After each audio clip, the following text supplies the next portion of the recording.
একটি মানুষ যে দোষে দোষী নয় তাকে যেন পানিশ করা না হয়, এটাই আমাদের সংহিতার মূল কথা।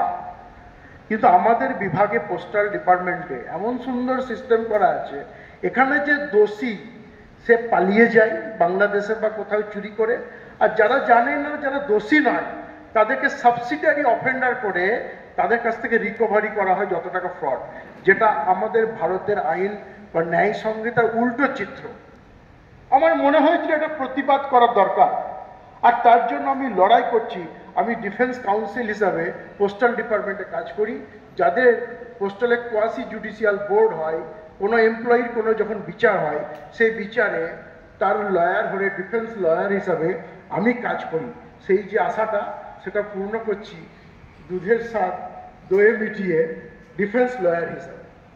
এটা করতে গিয়ে দেখেছি মানুষের প্রচুর সমস্যা, প্রচুর জায়গায় মানুষ বিচলিত। আজকে সমীরদার কুচবিহার জেলা থেকে একটি ছেলে, সে ক্যাটে, কলকাতা ক্যাটে জয়লাভ করলো, তাকে চাকরি থেকে বার করে দিয়েছিল। সে গ্রামীণ ডাক সেবক, আপনারা জানেন জিডিএস পোস্ট অফিস একটা সিস্টেম, যারা খুব কম বেতনে গ্রামে গ্রামে পোস্ট অফিস চালায়।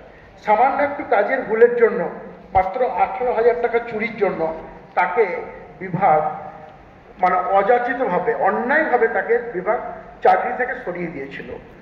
সে আপনাদের দ্বারস্থ হয়েছিল এবং কলকাতা ক্যাট থেকে সে একটা রায় বার করলো এবং তার সরিয়ে দেওয়াটাকে কলকাতা ক্যাট রিজেক্ট করে দিল। বিভাগ তার এগেনস্টে ক্যালকাটা হাইকোর্টে অ্যাপিল করলো। ক্যালকাটা হাইকোর্ট বলল ক্যাট যা বলেছে ঠিক বলেছে, আপনি ভুল করছেন, ওকে ওর চাকরিটা ফিরিয়ে দেন। এই করতে করতে কিন্তু এই কথাটা যত সহজে বললাম, এই ফর্মুলাটা হয়ে গেল 5 থেকে 6 বছর। তার কাছে কোনো পয়সা নেই, সে তখন উকিলের কাছে পৌঁছানোর মতো অত, সে লেবারের কাজ করছে। আমি একদিন কুচবিহারে গেলাম, কুচবিহার খুব গরিব জেলা আমার দেখা। তো সেখানে সেই ছেলেটি এলো আমার কাছে, আমাকে বললো এরকম এরকম ব্যাপার। তো কি হয়েছে না, হাইকোর্ট আমার ফেভারে রায় দিয়েছে, কিন্তু বিভাগ সুপ্রিম কোর্টে চলে গেছে।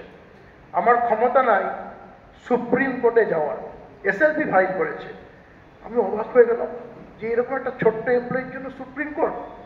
তুমি এক কাজ করো, তুমি দিল্লি একবার এসো, আমি দিল্লিতে থাকি, দিল্লিতে 15 দিন থাকি, তুমি দিল্লি এসো, আমার কাছে থাকবে, সুপ্রিম কোর্টে তোমার হয়ে আমি লড়াই করব। সেই ছেলেটি, বিশ্বাস করুন,